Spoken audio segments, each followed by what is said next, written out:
Selamat datang di channel Lentera Cerita, tempat di mana suara dan kisah menyatu, menghadirkan cerita penuh emosi, hikmah, dan pelajaran hidup.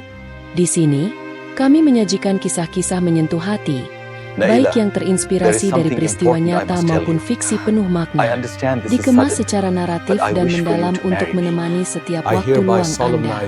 Jangan lupa like, subscribe, dan tinggalkan komentar agar kami terus semangat menghadirkan cerita-cerita terbaik untuk Anda. Bulan Sabit Lentera Cerita, karena setiap kisah adalah cahaya bagi jiwa. Namaku Naila, perempuan 26 tahun dari sebuah desa kecil di Jawa Tengah.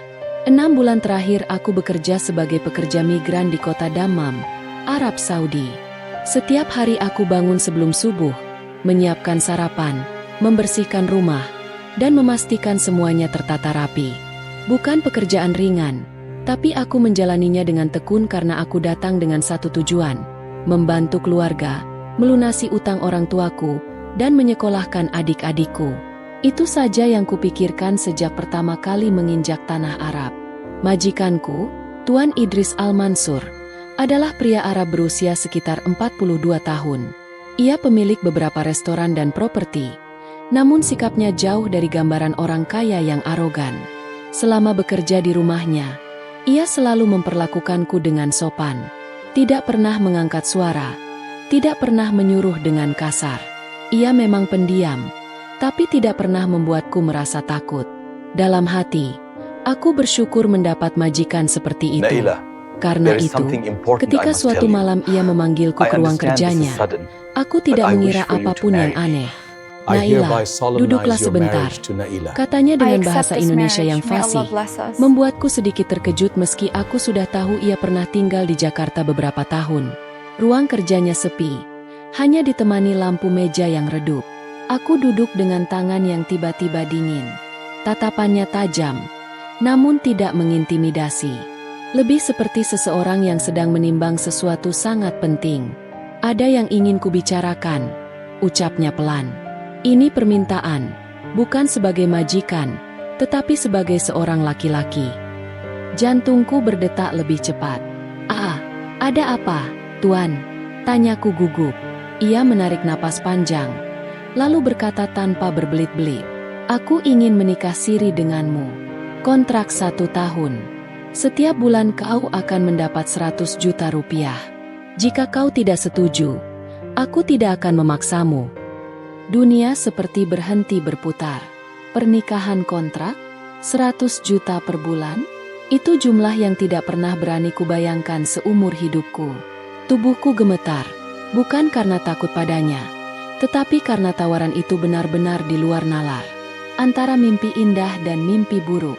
Tuan Idris memberiku waktu seminggu untuk memikirkan semuanya. Seminggu yang terasa seperti hukuman. Setiap malam aku menangis, memikirkan utang keluarga, kondisi rumah di kampung, adik-adikku yang butuh biaya sekolah. Tapi di sisi lain, aku merasa seperti sedang menyerahkan diri pada sesuatu yang belum kupahami. Pada hari ke-7, dengan hati berdebar dan tubuh yang terasa ringan sekaligus berat, aku kembali ke ruang kerjanya. Tangan dan suaraku sama-sama gemetar ketika akhirnya kukatakan, aku setuju. Sejak saat itu, aku tahu hidupku tidak akan pernah sama lagi. Beberapa jam setelah aku menyatakan setuju, suasana rumah tiba-tiba berubah.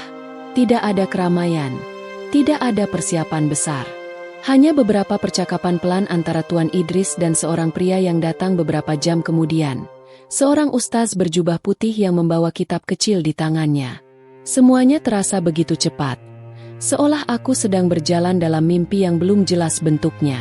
Kami duduk di ruang tamu yang luas namun sunyi. Hanya ada kami bertiga. Aku, Tuan Idris, dan ustaz itu. Tanpa keluarga, tanpa saksi-saksi seperti pernikahan biasanya. Tidak ada gaun indah, tidak ada henna di tangan. Tidak ada tawa atau air mata bahagia. Yang ada hanya degup jantungku yang terdengar jelas di telingaku sendiri. Sebelum akad dimulai, Tuan Idris menoleh padaku. Wajahnya tenang, tapi sorot matanya penuh keseriusan. Apakah kau yakin Naila, tanyanya lembut. Tidak ada paksaan. Ini keputusanmu. Aku menghela napas pelan, mencoba menguatkan diri. Iya, saya siap, jawabku. Meski hatiku masih penuh keraguan dan ketakutan. Kalimat-kalimat ijab kabul itu berlangsung singkat, namun rasanya panjang sekali bagiku. Ketika Ustaz mengucapkan kata, sah, dunia seolah mengeluarkan suara yang tak terdengar. Aku kini istri dari seorang pria yang bahkan dulu tak berani kubayangkan duduk sejajar denganku. Tuan Idris menatapku lalu berkata dengan suara pelan namun jelas. Mulai sekarang kau istriku. Tapi jangan takut. Aku tidak akan menyentuhmu sampai kau siap. Dadaku terasa sesak oleh perasaan yang bercampur aduk. Lega, bingung, dan anehnya sedikit terharu. Tidak pernah ada laki-laki yang berbicara padaku dengan hormat sedalam itu. Setelah pernikahan selesai, aku dipindahkan dari kamar pembantu ke kamar tamu mewah di lantai 2. Ruangannya seperti hotel bintang 5, tempat tidur besar, lemari penuh pakaian baru, kamar mandi dengan air panas dan wewangian yang mahal. Aku berdiri di tengah ruangan itu seperti orang asing di dunia yang bukan milikku. Tak lama kemudian, sebuah notifikasi masuk ke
hati. Malam itu, malam pertama kami yang tidak seperti malam pertama pada umumnya, menjadi malam yang mengubah takdirku.